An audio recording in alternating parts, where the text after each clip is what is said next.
tell us your story, Dr. Picirilli. Well, I was born in 1932.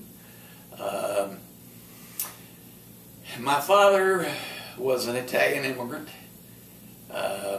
My mother from South Carolina. They split up when I was about 4 because he was a drunkard. And I went to live with my mother's sister, Alma Weatherford, my mom. And she and her husband, Uncle Oliver, reared me from that point on. We lived in South Carolina. I was born in North Carolina, but we lived in South Carolina with her, with them. We spent 4 years when I was young, probably age 9 to 12, along in that period, or in Elkton, Maryland, and then back to South Carolina. So I consider my home church being Mount Elan Free Will Baptist Church out in the country from Pamplico. And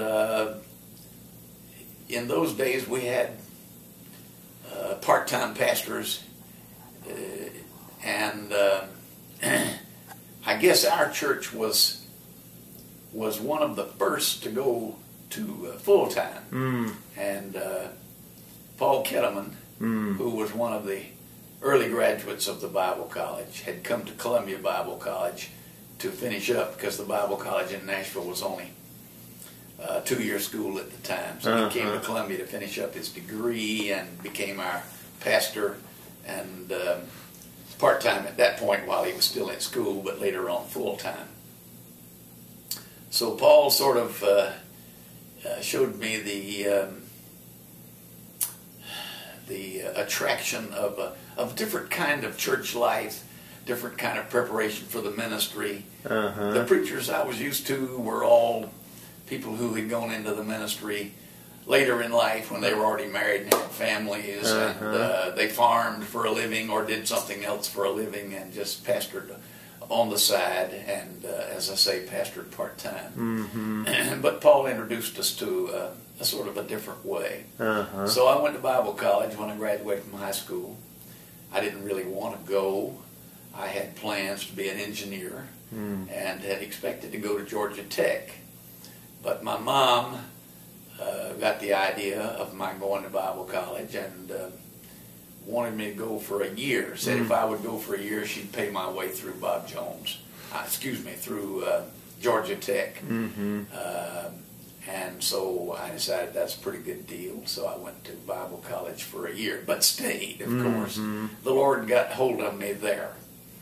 I remember very well the night when in hall prayer meeting when I really came to grips with the fact that the Lord wanted something different from me from what I had planned.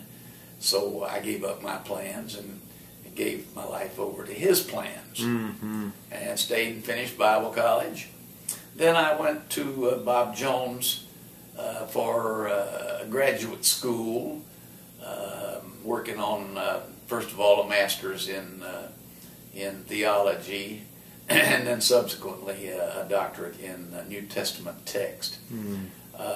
After a couple of years in grad school, and finances were pretty tight, I had not finished the doctoral work, of course, but had finished the master's. And at the same time, Dr. Miley, who was teaching Greek at the Bible college at the time, decided to go back to school to be a doctor and a medical missionary. And so the college needed somebody to teach Greek, and that was really my first love.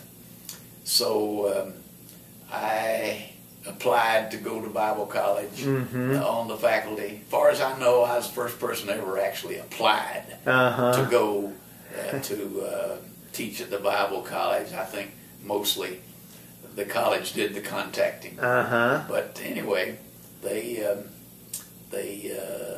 took me back to teach in the fall of 1955, and then I was there from then on until the time I retired. Okay.